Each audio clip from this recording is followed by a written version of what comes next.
Facebook is written in, I think, PHP originally. PHP, yeah. Which is, I'm still a big fan of. Sometimes you have to use the ugly solution and make it look good versus trying to come up with a good solution, which will be too late. Let me ask you, you considered a run for governor of California, then decided against it. What went into each of these decisions? And broadly, I just have maybe a selfish question about Silicon Valley. Is it over as a world leader for new tech companies, as this beacon of promise of young minds stepping in and creating something that changes the world? I don't know if those two questions are connected.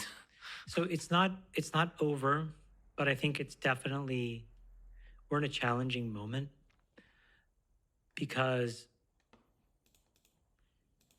so back to that analogy of the demographics, if you think about if you bucketed, forget like our relative successes, but there's a bunch of us in this mid 50s to mid 30s cohort of people that have now been around, for 20 years, 15 years to 25 years that have done stuff, right?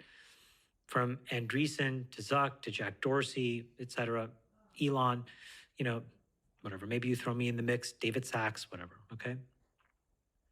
None of us have done a really good job of becoming a statesman or a stateswoman,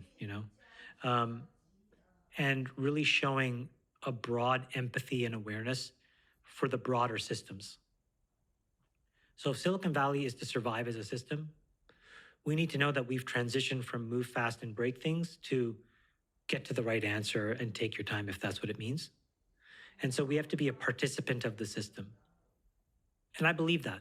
And I think that it's important to not be a dilettante and not be thumbing your face to Washington or not push the boundaries and say, we'll deal with it after the fact, but to work with folks that are trying to do the best, again, steelman their point of view, Work with them, potentially run for office. So potentially be, understand the system. Be a part of their system. It makes me sad that there's no tech people or not many tech people in Congress and certainly not in the presidential level, not many governors or senators. Well, I think that we also have roughly, our rules will never allow some of the best and brightest folks to run for president because of just the rules against it. But, if oh, you mean, yeah. I mean, look, I think David Sachs would be an incredible presidential candidate. Now, I also think he'd be a great governor. No, he was born in South Africa. I think he'd be a great governor. I think he'd be a great Secretary of State. I mean, he'd be great at whatever he wanted to do. Friedberg, wasn't born here. So there's a lot of people that could contribute at different levels. And I hope that, by the way, the other thing I like about the pod is I also think it helps normalize tech a little bit because you just see normal people dealing with normal situations. And I think that that's good. It is a really normative place. It's not the caricature that it's made out to be, but there is a small virulent strain of people that make it caricature-like. Well, that's in one direction. What do you think about the whole culture of, I don't know if better terms, but woke activism? So sort of activism, which in some contexts is a powerful and important thing, but infiltrating companies. I'll answer this in the context of René Girard. So he says that people tend to copy each other. And then when they're copying each other, they're really what they're doing is they're fighting over some scarce resource. And then you find a way to organize against, the group of you against a person or a thing that you think is the actual cause of all of this conflict, and you try to expel them. The thing that wokeism doesn't understand is that unless that person is truly to blame, the cycle just continues. And, that was a framework that he developed that, he's really conclusively proven to be true, and it's observable in humanity, in life.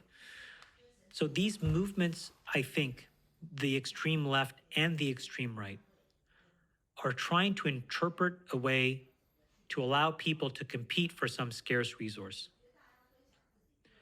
But I also think that in all of that, what they don't realize is that they can scapegoat whoever they want, but it's not going to work because the bulwark of people in the middle realize that it's just not true. You Yeah, know? they realize, but they're still, because in leadership positions, there's still momentum, and they still scapegoat, and they continue, and it seems to hurt the actual Well, it ability of was those much companies to be more, but successful. Help the in world. fairness, though, if you had to graph the effectiveness of that function, it's decaying rapidly. It's the least effective it's ever been. You're absolutely right. Being canceled 5 years ago was a huge deal. Today, I think it was Jordan Peterson on your podcast. He said, I've been canceled and it was amazing. He said 38 times or 40. He said some number, which was a ginormous number. A, that he kept account of it, and B, was able to classify it. Yeah. I'm like, what classifier is going on in his mind where he's like, that's an attempt to cancel me, but this one is not. But my point is, well, it's clearly not working. And so the guy is still there, and the guy is, putting his view out into the world. And so it's not to judge whether what he says is right or wrong. It's just to observe that this mechanism of action is now weakened. But it's weakened because it's not the thing that people think is really to blame. Yeah.